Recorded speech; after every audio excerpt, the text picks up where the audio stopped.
સિંગાપોરમાં પ્રધાનમંત્રી લોરેન્સ વોંગની જીત બાદ વડાપ્રધાન નરેન્દ્ર મોદીએ અભિનંદન પાઠવ્યા હતા.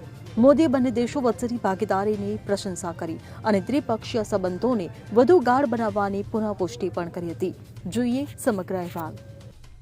સિંગાપોરની સામાન્ય ચૂંટણીઓમાં વડાપ્રધાન લોરેન્સ વોંગની આગેવાની હેઠળની પીપલ્સ એક્શન પાર્ટીની જીત બાદ વડાપ્રધાન નરેન્દ્ર મોદીએ અભિનંદન પાઠવ્યા અને બંને દેશો વચ્ચેના મજબૂત દ્વિપક્ષીય સંબંધોની પુષ્ટિ કરી હતી.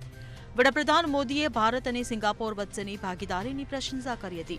તેમણે લોકોથી લોકોના સંબંધો પર પ્રકાશ પાડ્યો અને વોંગના નેતૃત્વમાં વ્યાપક વ્યૂહાત્મક ભાગીદારીને વધુ મજબૂત બનાવવાની મહત્વપૂર્ણ કાર્ય વિશે વાત કરી હતી.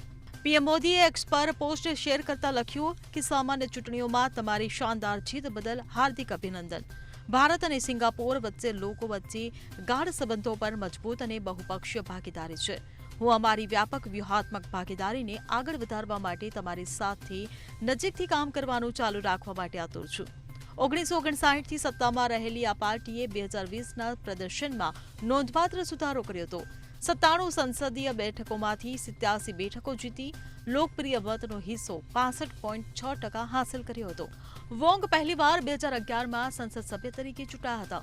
વડાપ્રધાન બનતા પહેલા તેમણે સંસ્કૃતિ, સમુદાય અને યુવા મંત્રાલય, રાષ્ટ્રીય વિકાસ મંત્રાલય અને શિક્ષણ મંત્રાલયમાં મંત્રી પદની નિમણૂકો સંભાળી હતી અને સિંગાપોરની નાણાકીય સત્તામંડળના અધ્યક્ષ પણ રહ્યા હતા. તેમણે મલ્ટી મિનિસ્ટ્રી ટાસ્ક ફોર્સનું સહ-અધ્યક્ષ પદ સંભાળ્યું હતું, જેણે કોવિડ રોગચાળા માટે સિંગાપોર સરકારના પ્રતિભાવનું નિરીક્ષણ કર્યું હતું. Bureau report CN24 news. હવે જુઓ દેશ દુનિયાની તમામ ખબરો તમારી આંગળીના ટેરવે. ઉઠાવો મોબાઈલ અને Google Play Store પરથી ડાઉનલોડ કરો અમારી CN24 ન્યૂઝ મોબાઈલ એપ.